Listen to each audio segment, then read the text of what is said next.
Good afternoon. It is a beautiful day here in Irvine at UC Irvine. It's the second Wednesday of the month, so for most of you that means it's another installment of What Matters to Me and Why. On behalf of the Advisory Council on Climate, Culture, and Inclusion, I want to warmly welcome you to this special occasion that brings together the campus community, students, staff, faculty, and community members. My name is Doug Haynes. I'm a member of the Department of History, but I stand before you as the chair of the organizing committee of the What Matters to Me and Why series. Today is the 6th installment of the What Matters to Me and Why series, and it's in its second year. The purpose of this series is to build and strengthen bonds between members of the campus and to foster understanding about how we in our individual ways embrace UCI values. These values are respect, intellectual curiosity, integrity, commitment, empathy, and fun.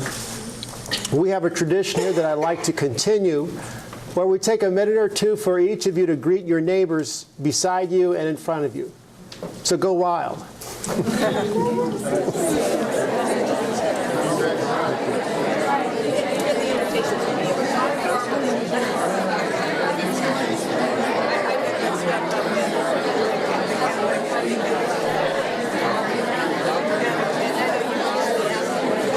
I want to say that this program would not be possible were it not for some really dedicated individuals.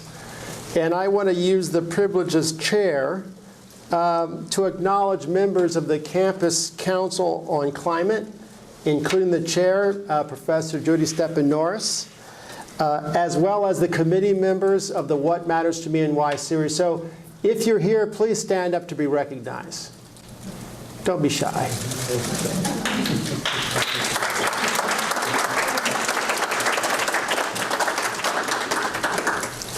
I want to share with you another program that the Council has developed.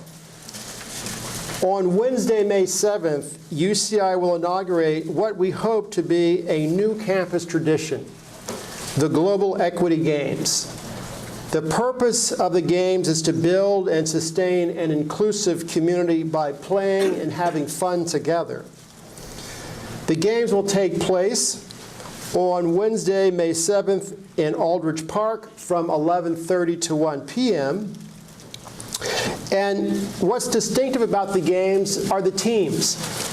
The teams consist of staff, students, and faculty, 3 groups that interact a lot, but there are too few opportunities for us to play and have fun together.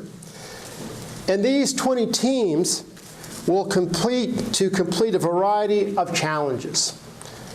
In addition to the Games, there will be a wide range of booths and tables that will be hosted by campus offices, programs, and organizations. So please join us on the 7th. Register to join a team or volunteer, but just come out to stretch and grow and build a community here at UCI. Before I turn the program over to my colleague, Daniel Kwang, I want to remind you of just 4 things. There will be questions, so please speak up so that we can hear you and record you. Second, complete the audience survey at the end of today's event. We really value your input, and I want to strongly encourage you to nominate individuals for next year's season. Third, please discard your lunch boxes. We want to be good neighbors and stewards of this great building. And finally, please visit our webpage to learn about who our final speaker will be for the May 14th event. Daniel?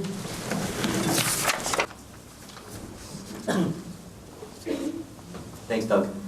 So I'm going to introduce the speaker today, Dr. Cecelia Lynch. I'll try not to embarrass you too much. She grew up in the Midwest, and she did not see the ocean until her late teens. For her undergraduate, she went to Drake University in Iowa, and during that time, she also spent 2 years in Paris, France, in the Institute of Political Studies. She did her studies. She had an interdisciplinary education, studying both international relations and French. She then went to Columbia University for her graduate studies, where she received a master's and then a PhD in political science in 1993. In 1993, she also became an assistant professor in the Department of Political Science in Northwestern University. In 1999, she then became an assistant professor in UCI's Department of Political Science. And then in 2001, she became an associate professor. And then finally in 2009, she became a full professor in the Department of Political Science. She also serves as the director of the Institute for International, Global, and Regional Studies in UCI. Her research interests include religion and ethics in international affairs, social movement and civil society organizations, and interpretive, qualitative methods in social science research. She's also written several books in the last several years. Her first book, Beyond Appeasement, won several awards, including the Edgar Furness Book Prize and the Myrna Bernath Book Prize. She is also a co-editor on a critical investigations into humanitarianism and Africa blog. Okay, so that's all the stuff you can find on her bio. So I went above and beyond and asked 4 of her students what they thought of her.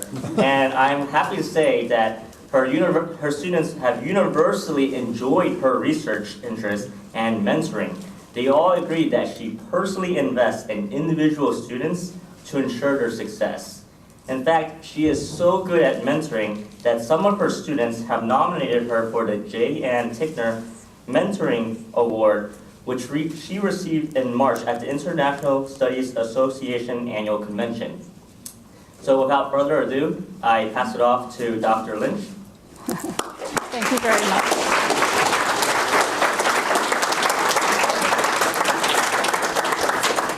Thank you, Dan. One of the pleasures of this series is to be able to meet students like Dan and then not know what they're going to say about you afterward.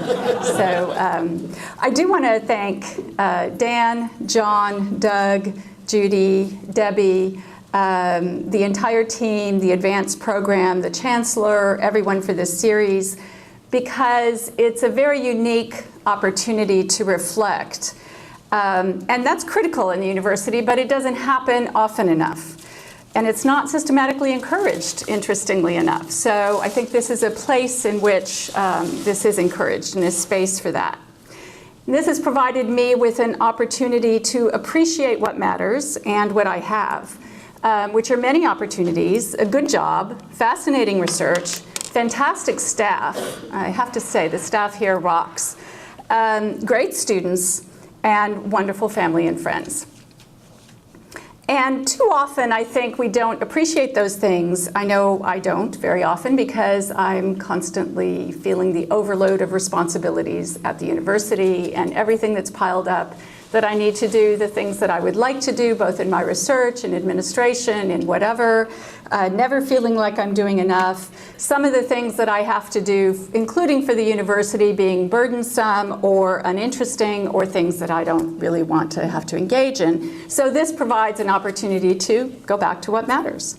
And to remind myself that I have been able to do a lot of things that matter to me, and I hope they matter to others too. Okay, so what matters to me? Well, I brainstormed a lot of things in thinking about this, and I have to say that one of the things about this series, after I said yes to Doug, after I thought about it and said, I can't do it right away, but maybe later, and then I said yes. Very often you commit to things and then you think, oh man, why did I do that? You know, I don't have time to deal with that. And this one, while there is the time crunch as well, I never thought, why did I commit to that? Because I do think it matters, and I do think it's really important to recenter and kind of think about the things that matters. So a lot of things matter to me, but I boiled it down to 4 that I'll talk about today. And the first is, and they're not necessarily in any hierarchical order, but the first is integrity and intellectual openness. And I class those together in a sense as something beyond intellectual curiosity. The idea of always learning, that it's the journey that's important. And, you know, it may sound a little cliche, but I realize it really is important to me. How will I do it may be another question, but it is important to me. Secondly, sensitivity to injustices and a willingness to speak out about the structures that perpetuate them, in my view. Trying not to fear speaking out, even when it goes outside of one's comfort zone. And I have to say that this talk also goes outside of one's comfort zone. And that's part of the excitement of it. Thirdly is reflexivity, always being reflective. And that's in 2 ways. One, always knowing that any solution when you speak out or act, especially about injustice, is not going to be perfect. I'm Foucauldian in the sense that I think that there are always power relations involved when we act, and those power relations can mess things up, even when we have the best intentions. And that's part of the work, my work on the blog, and some other things as well. So in other words, how to overturn or counteract injustices without messing things up even more. It's a constant struggle. A second facet of reflexivity for me is, I don't know a better way to put it than kind of reaching into my core or values or soul or what matters in a sense. Spiritual self, there are lots of different terms for this. From time to time, it's necessary to recenter in the midst of the swirl of things that we get caught up in the university and in life.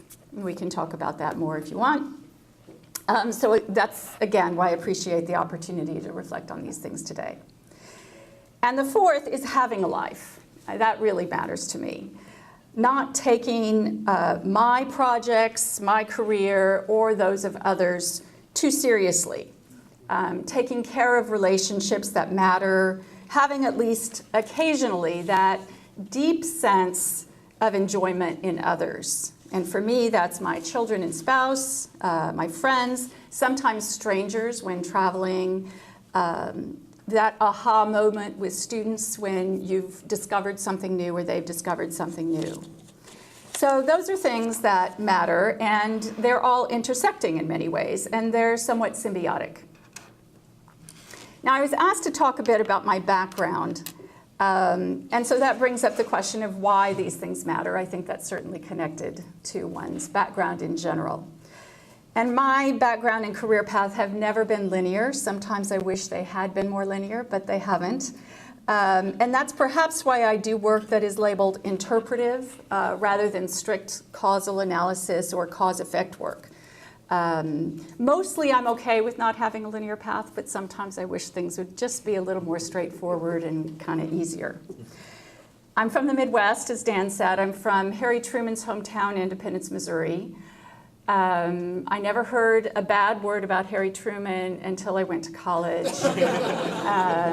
People used to watch Harry Truman. My dad used to see Harry Truman walking around town sometimes. He was known for taking his walks, etc. I didn't know to question the atomic bomb until later, and then of course I started protesting against it. I'm from a large Catholic family that was more or less lower middle class, that was always struggling financially, my parents both.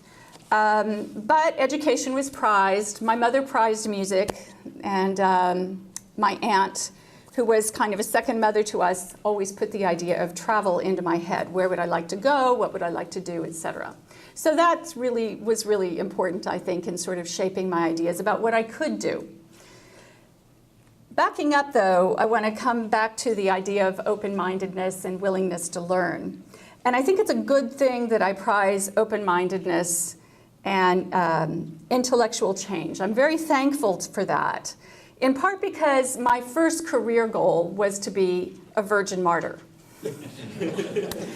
And why, you might ask? Yes, she really is strange, and why did I come to this talk? Okay, so I grew up in a large Catholic family, as I've already said. I was one of 6 daughters. no sons. Actually, perhaps this was an early feminist awakening. That's how I like to think of it now. My mother and aunt were also strong women. My father gave us a run for our money. He was also strong, but he was proud of his daughters. But I was preparing for confirmation in the Catholic Church, and I was being confirmed really extraordinarily young. Now they do it older. And most female saints are virgin martyrs, including Cecelia, Joan of Arc. I mean, you name it, you can go down the gamut. And most of them, my sisters are all named after Catholic saints. And so, you know, most were virgin martyrs. I mean, that was your career choice in a sense, right? And I had to choose a name. And so I thought about, okay, who is my role model? And it's interesting that I ended up choosing Bernadette, who was not a virgin martyr, because martyrdom was pretty scary, and I guess I didn't really like the idea. And the virginity bit at the age of 5 or 6, I wasn't sure what that was about, but I think that my children are probably glad I didn't follow that path literally. But yet, I did admire the female saints' strong-mindedness, their commitment, their adventurousness, and their willingness to take risks. And I guess I always wondered how far I would go down that path. Now I'm a specialist in international relations, and perhaps I'm one of the least likely candidates to become this. As Dan said, I didn't see an ocean until I was 17. I'm from a monolingual Midwestern background with almost zero ties abroad. Kind of like the virgin martyr idea, I had no idea what I was getting into. I did see an ocean at 17, and it was the ocean along the coast of Belgium, which isn't where most people go when they go to the ocean, because the sun doesn't come out very often. And when it does, it's usually in the middle of the day when the Belgians are having their longest meal of the day. And so as a 17-year-old who wanted to get out and try to get a tan, it never really worked with me, but it didn't really work. But the ocean off of Middelkerke, Belgium is where I first saw the ocean. And I wanted to be, after the virgin martyr bit, I wanted to be an interpreter. And then I realized, you know, most interpreters get their start by growing up being, you know, more than monolingual, right? Bilingual, trilingual, et cetera. And then I thought, why interpret policy? Why not be a policymaker and be a diplomat? And then that's what I thought I wanted to be. So in college, I spent 2 of my 4 years in Paris, and I studied at Sciences Po. And then I went on to grad school at Columbia in New York. And I interacted in these scenarios, in these situations, with a lot of people of much more cosmopolitan upbringing and expectations and outlook on the world. And part of that was really eye-opening for me. And part of it, you know, I realized I didn't really like a lot of the attitudes of privilege and paternalism that I sometimes saw. When I went to graduate school in the 1980s, I became involved in a lot of projects of social service on the Upper West Side of New York, anti-nuclear activism, anti-US foreign policy in Central America activism. So I was both a student and an activist in many ways, participated in a lot of demonstrations, got arrested from time to time. I took time off from the PhD program. It was a time of a lot of political ferment. It was a time of hugely rapid increases in homelessness in New York City and Manhattan, in US support of right-wing movements. I guess my consciousness had been more awakened in France as well, where students tend to be quite politically oriented. And so I became more politically oriented as well in graduate school. But I also began to see the necessity of trying to remain centered. So there's a problem of both understanding one's own relative privilege, because after all, I was in an Ivy League graduate school by that time, and not being paternalistic toward those one wanted to help through all these social service programs, in a sense, but also understanding one's own limitations, that we understand and analyze the impact of structures of injustice that include racial, gendered, class structures. And so I think one of the things that I started to learn then, but I think I struggle with, is not adopting a kind of savior identity, I suppose, not being the martyr. And so I saw a need for constant reflexivity and often struggle. And I'm not saying that I get this right, but I think that it's important to keep on reflecting. And sometimes the way I put it is a need for angst. Because after all, if you're not angst-ridden, what are you? My dissertation in my first book project, I changed dissertation projects, and I decided to go back to the hard case of peace movements, which was between World War I and World War II. And I did a lot of archival research in the US and in the UK, and also in Geneva, Switzerland, on League of Nations archives, also back in Independence, Missouri, read some of Harry Truman's stuff, the creation of the UN, went to Harvard, went to the National Archives, et cetera, and did a lot of historical research. But I wanted to find out more about that period, because if you were a peace activist in between the world wars, then you had to struggle with a lot of critique, and especially the ideas about peace movements after the wars, and the development of what we call realpolitik. Was very much condemning of these peace movements, and I wanted to find out more about how these people thought and what they did, and how do we interpret their actions. And I suppose, in a sense, thinking about how do I interpret my actions as well. Since that time, I've done a lot of work on religion, ethics, humanitarianism. In a way, it's sort of a return to my background, but also a broadening of it in terms of my own religious background, and trying to think more broadly in interfaith contexts, if you will, in other faith contexts. And so I've been very fortunate. This has taken me to many parts of Africa, to the Middle East, again to Europe, several places in Europe, New York. I've been talking to a lot of Christians and Muslims of all kinds about what they do, what matters to them, what kind of ethical imperatives or motivations motivate them to act in the humanitarian industry, as we call it. Why they do what they do and why they do it in their projects of assistance to others. Trying to understand changes over time in religious ethics. I have my shtick on that. And also seeing the impact of things like the war on terror or neoliberalism on interfaith collaborations and on the way people do what they do. I've also learned a lot, not enough, but I've been learning about African religions, and I've been interested in the way in which they are still sort of painted as primitive, if you will, because to me the persistence, the beauty, the ritual, the importance is very alive in the places, most of the places where I visited.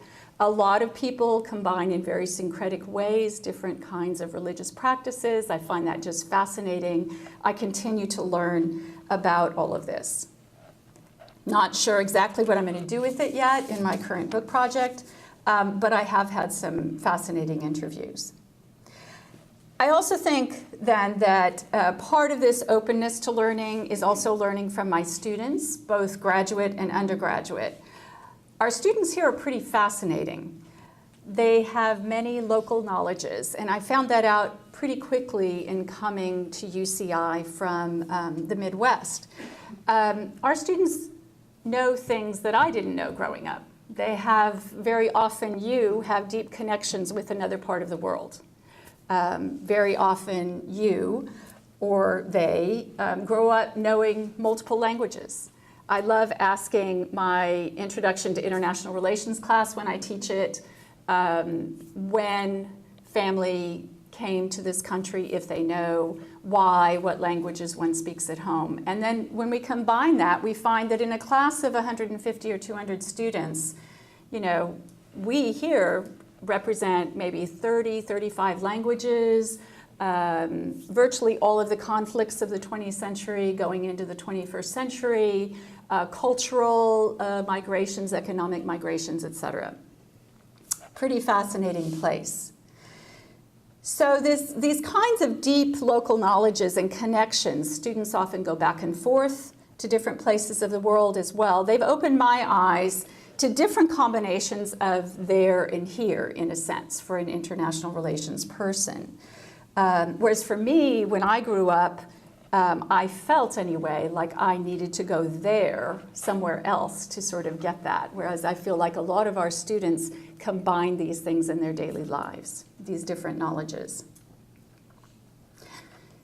Talking about students and families also brings me to my own family and the necessity of having a life. My children often put me in my place. They say things like, "Oh yeah, Mom, you know that because you have a PhD." And yet, for me, the most precious times are those sitting around the dinner table, jawing, talking, laughing, or sometimes being upset, and working through and deeply enjoying these important relationships. But having said that, I need to tap back to awareness and activism. It's a little dangerous to bring family into a public talk as a woman professional. And I think it's important to recognize that, because then you get pegged as somebody who's not serious enough, it still happens, or that you're only concerned with your children, etc. And this is unfortunately part of the structures, that we still need to struggle against. So it matters to me to engage in those struggles and to try to name those things where possible. I mean, I thought about, do I want to bring my family into this talk? And I thought, yes, I do. They matter. They matter immensely. But yet, I think we also need to be aware of the problems that still exist in doing that. So I think for me, it's a struggle to be honest about the impacts of these things, but to try not to be all absorbed by them or to be fearful of them. I might be concluding a little bit early, but that's more time for discussion. So I do want to conclude by saying that I suppose what matters, once again, is constantly learning and learning with others, being angst-ridden, fortunately or unfortunately, reflective, and yet still committed about speaking out and acting on and engaging in scholarship about injustices, but also wanting to enjoy life and relationships and not take myself or others too seriously. In other words, not completely knowing where the journey will take me or one, but trying to have something of a compass on the road. So I want to thank you for taking me outside of my comfort zone and giving me space to reflect, and I would love to hear your comments and questions.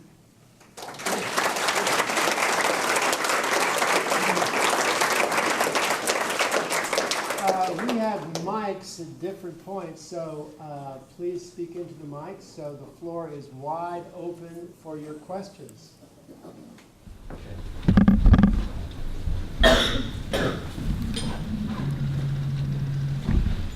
Thank you, Cecelia. Just before you concluded, you just started to get interesting in the family. And then only then. So did you want to say a little more about that? I'm really interested in a little bit more on that. But I don't want to put you on the spot if you don't want to do that. And then anything else spiritual, so to speak, and that has influenced your what matters and why. Mm-hmm. Thank you. On the family, you mean more about my family or more about the struggles? Yes. How many? Yes. Yeah, so I thought I'd never be married and be a career woman all my life, and I got married at 25. And I'm still married to the same guy, and we kind of look at each other and we say, how did that happen? So, and I counsel my nieces and nephews and my children, don't do that. And it's not because it hasn't worked, it's just because I still think it's too young. So I have a daughter who graduated from college last year and is working in the South Bronx as a theater teacher intern in a school there for a lot of children who have, or teens also, who have emotional disabilities. My son's a senior in high school, and we try to drag him out of his man cave from time to time and interact with him. And he will be going to college next year. So that's, my sisters are spread all over the country. So the good thing about that is there's always a place to visit. almost always. On the spiritual side, I struggle with that. I mean, I think part of the reason I work on religion is to try to figure out what the heck I really believe. And I haven't figured that out. But a couple of things I struggle or I think about a lot are the beauty of religious traditions, and yet the idea that many have, and I don't think of, say, all Christians as one or all Muslims as like this or all Jews as like that. In fact, my work is very much breaking down those distinctions and looking at religion as practice, not as dogma. That's part of what I talk about. But I do think it's important to look at how people who subscribe to different ways of believing have acted historically and act in the contemporary period. And a lot of those are pretty ugly. And so I think that it's important to recognize both, that there's beauty and there's problems. And a lot of the problems don't stem from something that is exclusively religious, I don't think, because I think those problems are also very present in secular society. The idea of superiority, the idea of paternalism, the idea of othering religions, if you will. So I see that as something that needs to be counteracted, and kind of goes to the question of how does one try to engage in making the university a better place, making the world a better place, or whatever, while respecting those differences, which I think is what a lot of this is about. Thank you. Sure. Thank you. Right here, Judy, and then both. Sorry, Judy. That's okay. I'm wondering, our academic paths sometimes take on lives of their own and go in directions we didn't ever foresee. Yes. And I'm wondering, as you reflect back on your many years in academia, if there was ever an opportunity that you wish you would have taken that you didn't. Boy, that's a really good question.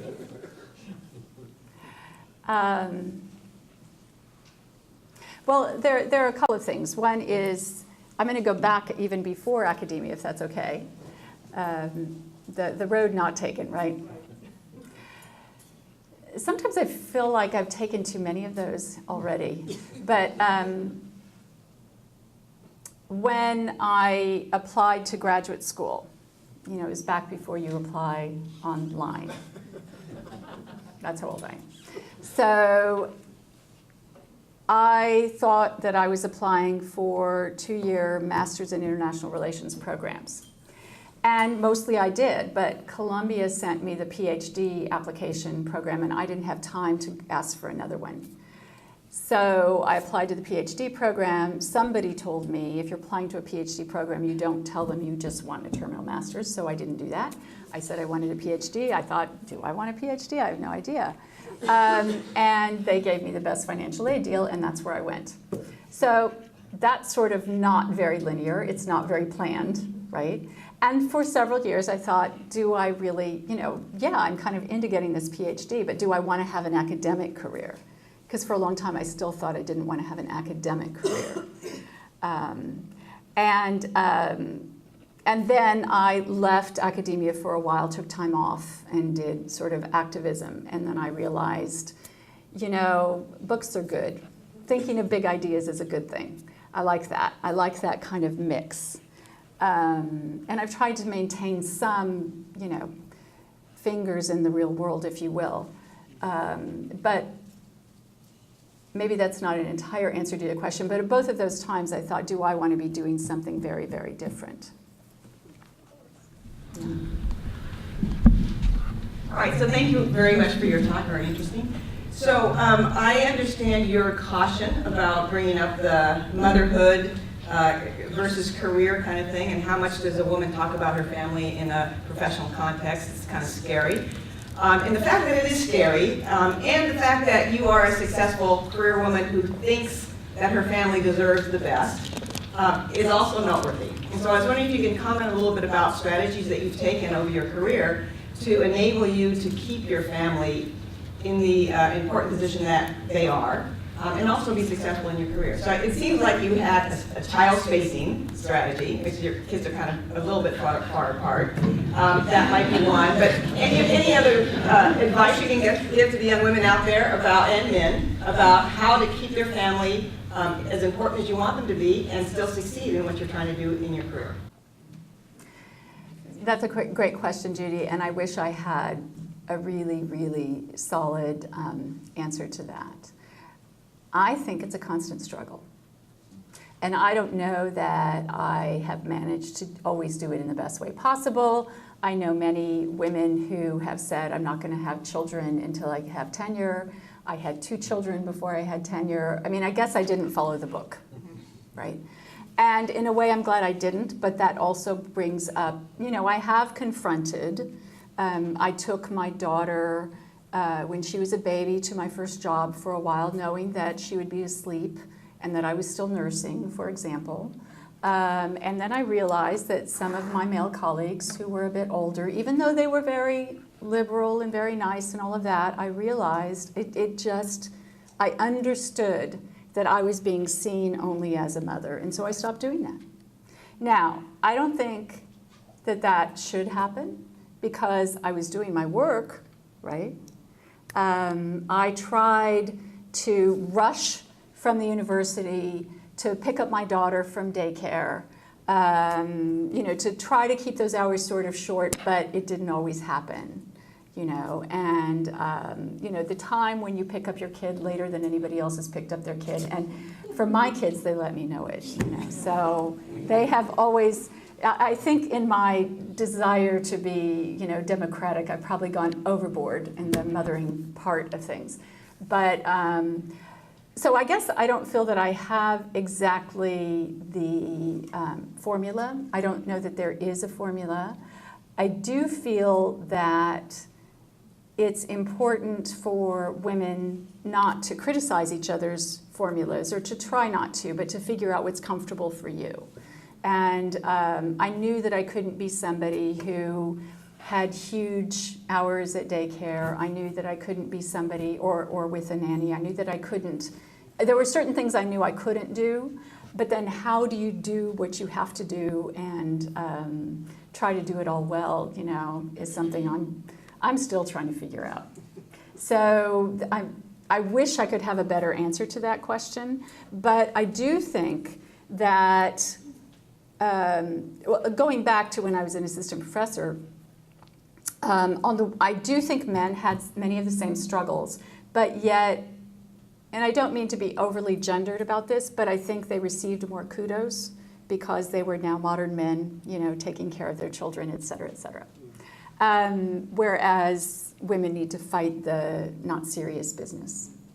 You know, I had a number of neighbors who, of different classes, working class or what, and non-working class, who stayed at home or stayed at home partially.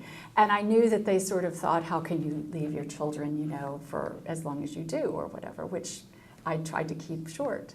And so one faces these things, you know, one faces these things. And yet, when my daughter said at one point when she was about 5, you know, I'm glad you work, Mommy, because that shows me that I can do these things. And I thought, yes, that's what I need.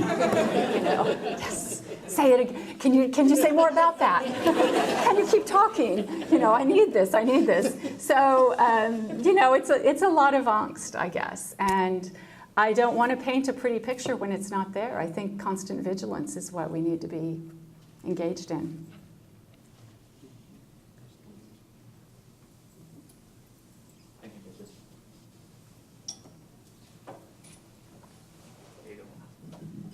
So I'm a Christian myself, and I'm particularly interested in if and how you think your Catholic background still affects you. Mm-hmm. And also, I can't think of a nicer way to put this, but whether you think the Catholic Church today is part of the solution or part of the problem. Oh.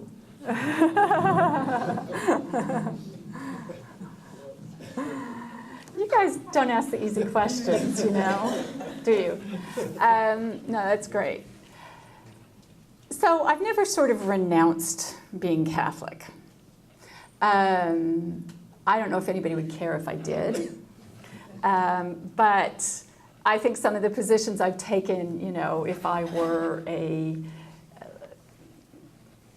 scholar at a Catholic university, I would get in trouble, perhaps, for them. Probably. I think that let me talk a little bit about sort of bringing in some research and some background. So at the Huntington Library, it's a great place. Not only is it beautiful, but it's a great place to do research. And a few years ago, I had a several-month grant to do research on the mission era. And I read the papers of Father Eusebio Kino, who was an Italian Jesuit who went to New Spain, which is Mexico. He wanted to go to China, but he was sent to New Spain instead. And then he was sent to Baja California to figure out whether it was a peninsula or an island, and to start missions. So he's there desperately trying to start these missions. Now, 100 years later, Junipero Serra successfully founded all these missions up and down Alta California. But the Baja ones, they didn't take, you know, they're just sort of crumbles of things. And his attitudes toward the Amerindians were just astonishing. In a sense, you know, he's full of love, but completely generalizing, right? Convinced that he had the solution for these people, you know, to bring them to God. Convinced that he also had the solution to taking care of their bodies, you know, sort of denigrating their diets, saying what, you know, when talking about his success in growing melons and growing other things and changing people's diets, right? And I've given a couple of talks on comparison between that and humanitarianism today.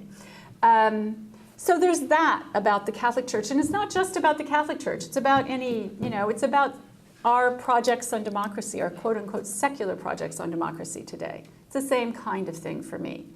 At the same time, you know, I think that the Catholic ritual, I think ideas and understandings of issues of,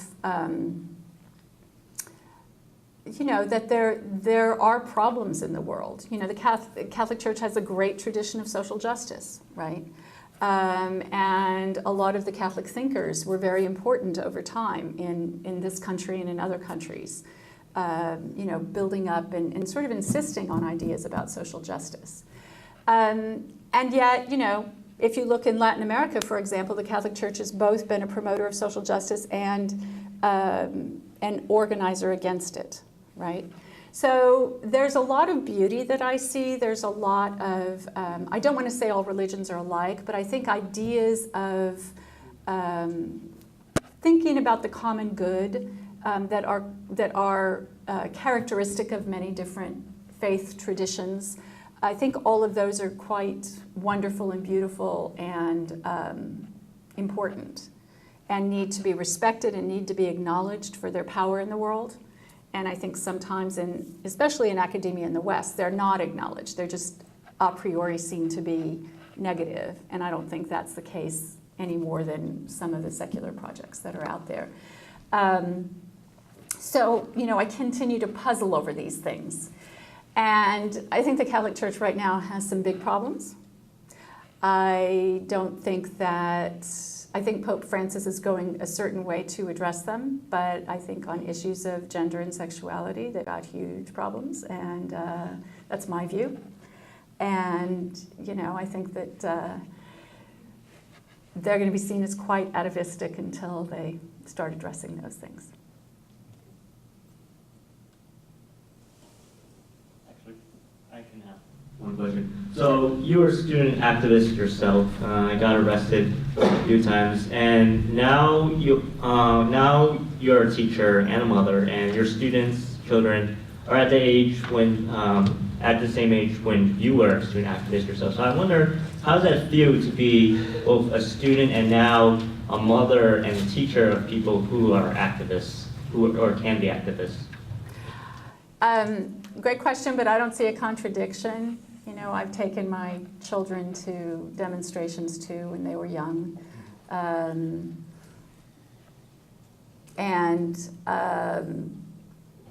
I marched a little bit with the students last week. I, had something I had to do, so it was just a couple of turns, but then I went on.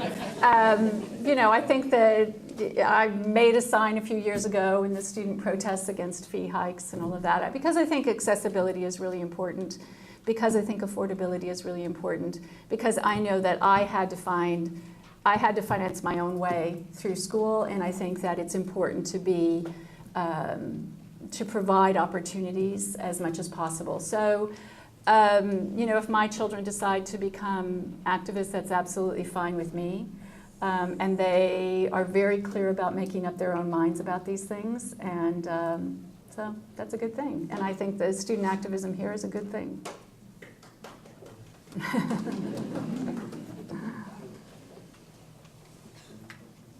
We still have time for questions. There's one in the back.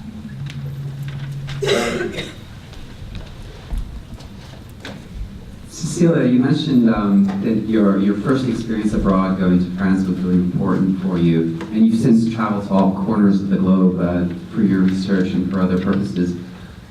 When you reflect back, how important was that experience going abroad, and what impact did it have on your career, your values, and the way you view maybe your own country? Yeah. Thanks, Daniel. Well, my first experience was actually in Belgium. I was in Francophone Belgium. And I was 17, I was an AFS student, and it was my Helen Keller experience, because I'd had 3 years of French in college. I'd wanted to learn French when I was a kid, but it wasn't offered, and my aunt bought me French LP records, and I would try to listen to them. And our dog had 6 pups, and we all named one of them, and I named mine Chien. That's how pathetic I was, in a sense.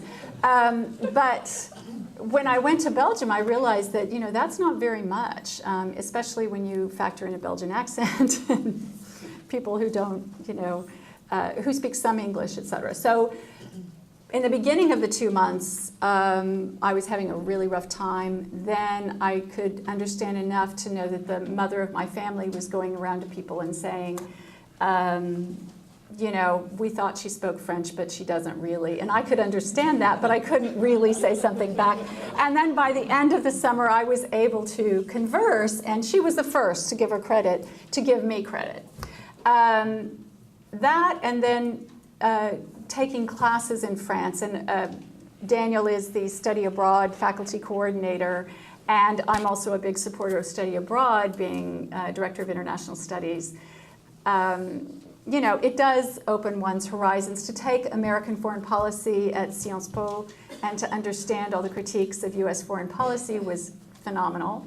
I took a class on French socialism with one of the students of Léon Blum, and I had no idea what I was getting into there, but all the students were really into their particular brand of French socialism, and it was a really eye-opening experience for me.